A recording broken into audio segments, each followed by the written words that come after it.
Hello, everybody. It's Holger here from Constellation Research, here to share with you my top 10 takeaways from Sapphire in Orlando, which happened last week. Trying the format, let me know what you think, what you take from it. Before that, my top 10s to watch, things to watch, that I did 1 week ago out of Houston. Today I'm in Newark. Seems to be airline now just giving me enough time or the night schedule to record some of my key takeaways. Also, some people listening instigated me to do this, so I'm more happy to do that. And keeping up with my airport videos here. So, Sapphire happened last week in Orlando, as I mentioned. Let's just jump right into it. What were the top 10 takeaways from the conference? I do it in reverse order. No, actually, look at that. I picked up the wrong. This is live. I picked up the wrong slide set. Haha. You will have to bear with me. Sorry for the glitch here. I didn't take the right slides. Shame on me. They will have to be uploaded and converted. How did I not take that?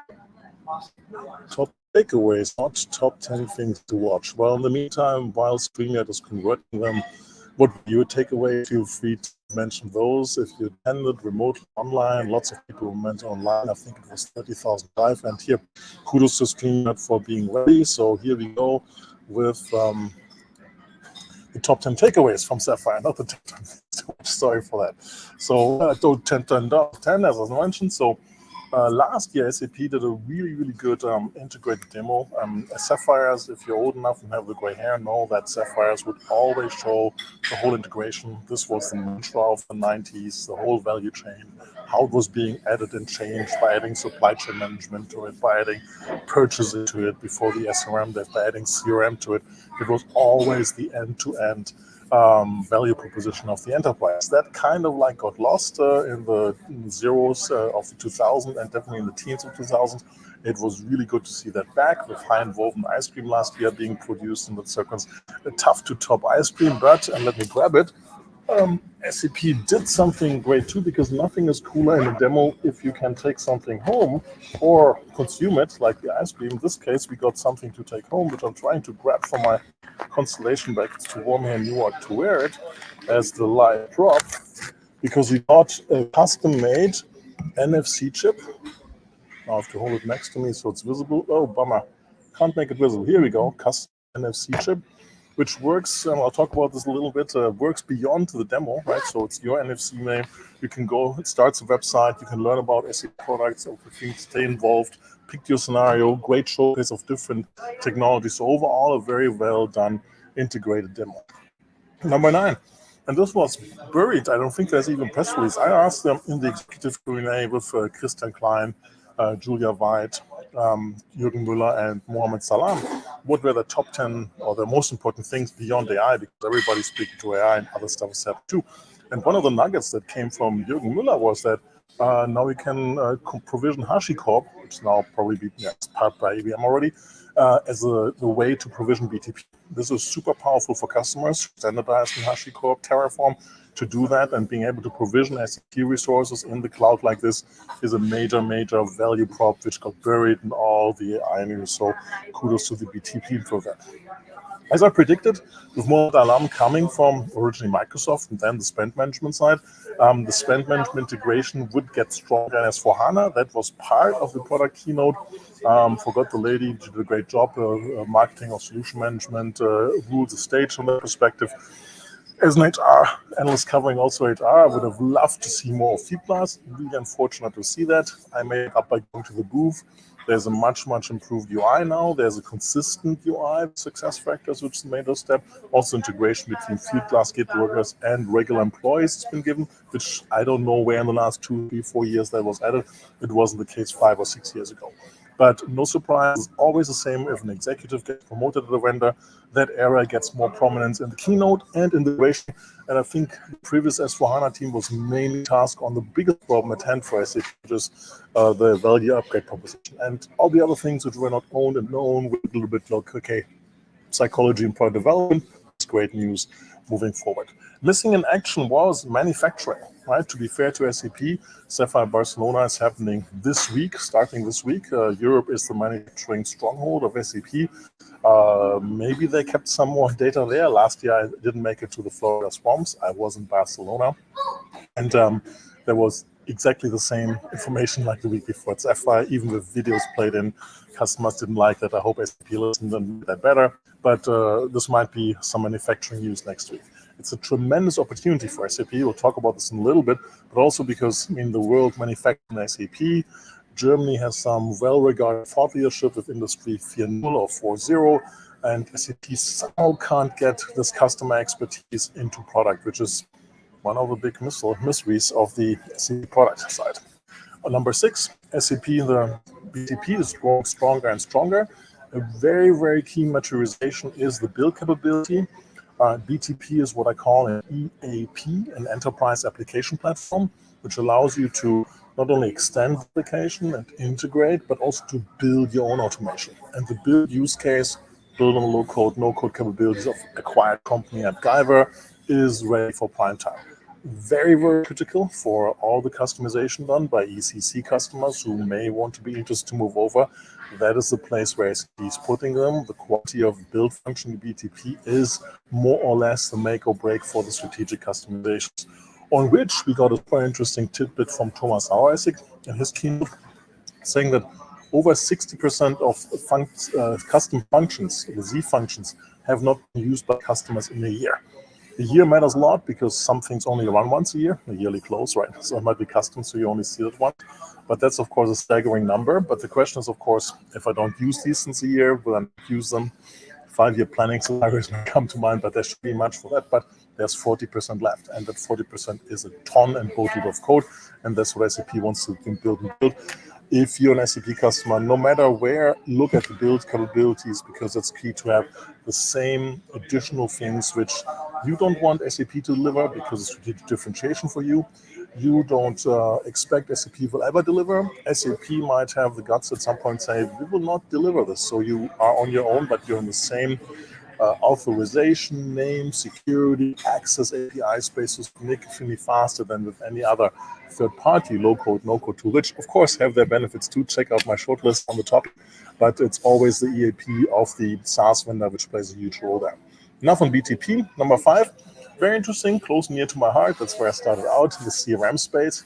SAP, the question was, my colleague Liz Miller asked that in the executive Q&A, are you giving up on CRM/CX? The answer was, of course, a resounding no. But the interesting approach now being taken is thinking about that CRM is usually a satellite system to ERP. I always jokingly say nothing happens in the real world if it happens in CRM. It has to happen in the ERP system. And SAP order taking in the SD model, the venerable sales and distribution model in ECC, is what practically runs the world. And SAP always says we have so many transactions, so much of the GDP of the world that goes through these lines of the SD model, right? Winfried Merkel, be honored, who was a guy who built it a long, long time ago before I had gray hair. But anyway, building the CRM on top of that and listening to the signals in that system is a very smart move. And then having an excellent UI in front of that is more modern and more feasible. Works also for ECC customers. I don't know if they want to position it like this or whether it's running. I'm going way beyond my coverage space here. But I think coming from the back door into the front office space is a very smart move for not only SAP, but any ERP vendor. Number 4, very interesting question from a colleague of mine, the HR space, name escapes me, apologies if she hears this, was asking about 2027, the end of support for ECC, which is a huge headache for customers, but we're getting closer and closer.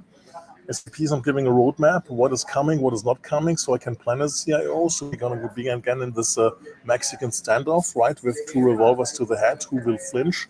For a long, long time, in conversation with Christian Klein, Thomas Sauersig, when he was head of product, it was always, we will not flinch. This is a hard deadline. We need to move on.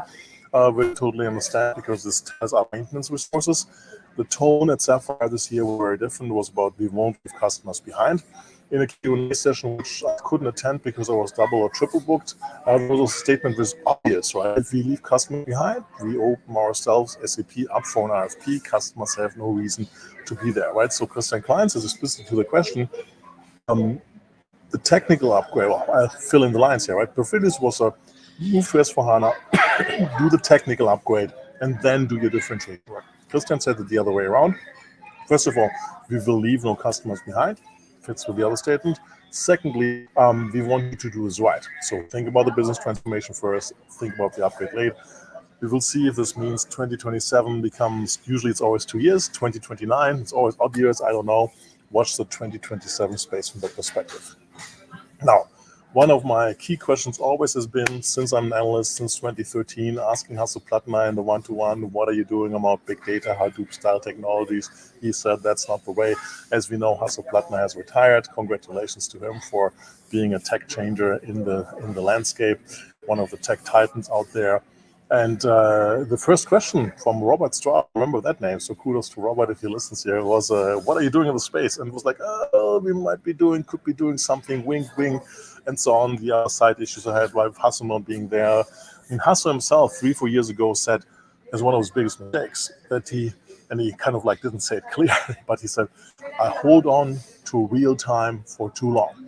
Right, and if you translate that, real time is this whole push for HANA as in the memory database, right? So held on to HANA too long, more relevant data. I mean, previously, don't go through history, you can find it all out. Previously, there was attempts to doing this, but I expect what SAP will be doing is, and that's my speculation, something in the data lakehouse area, which is absolutely necessary to be a player in the AI space. Number 2. Compelling vision for ERP. Like I've been beating up SAP. SAP is a category leader in ERP.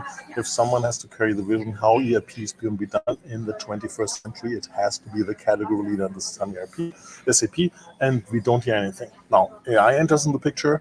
Huge blessing for SAP because it requires the elasticity of the cloud. Huge argument for moving to the cloud. You cannot even get the NVIDIA machines on premises right now. It might change in a few years with more competition from Intel and ARM coming into the AMD and ARM also coming into the space.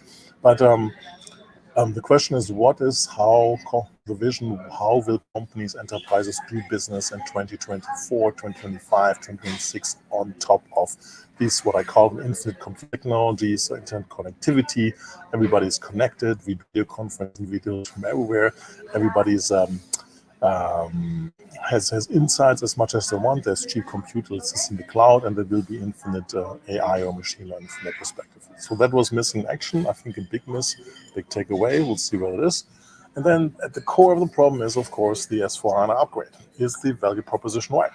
SAP added 1.5 billion reasons to make it more interesting with the acquisition of WalkMe, which shows that SAP executives think they have enough functionality. It's an adoption problem. I'm not 100% sure, with 40% being custom potentially, there's some missing functionality. I think SAP needs to push that coverage of the existing functionality, including the defunct one which customers don't use, it's fair to take, into the 80+% range.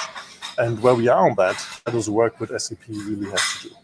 The problem also is the customer sits, and this is the first time it was almost like at a European style where there's disgruntled long-term SAP customers. We know that. But I ran to, like, no coincidence, sitting next to me, 3 not so happy ECC customers in North America, sitting on highly customized manufacturing, non-manufacturing systems, and not being the value proposition, actually moving from a factor 10 list price always negotiable, cost where they are right now, paying maintenance for ECC, they would have to pay for S4HANA in the cloud with all the new capabilities, also more functionality.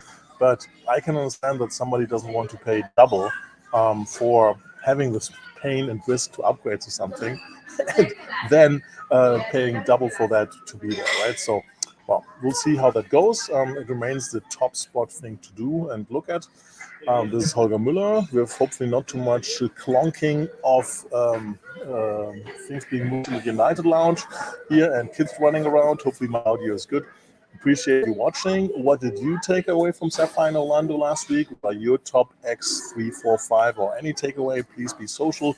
Shout out to Sabi Johal, who's saying nicely done. Well, tell me what you missed or what you saw. That would be great. Appreciate everybody watching. Don't be a stranger. Say hello when you see me on the circuit. Thanks for watching. This is Holger Mueller from Constellation Research. Be safe, be good. See you soon.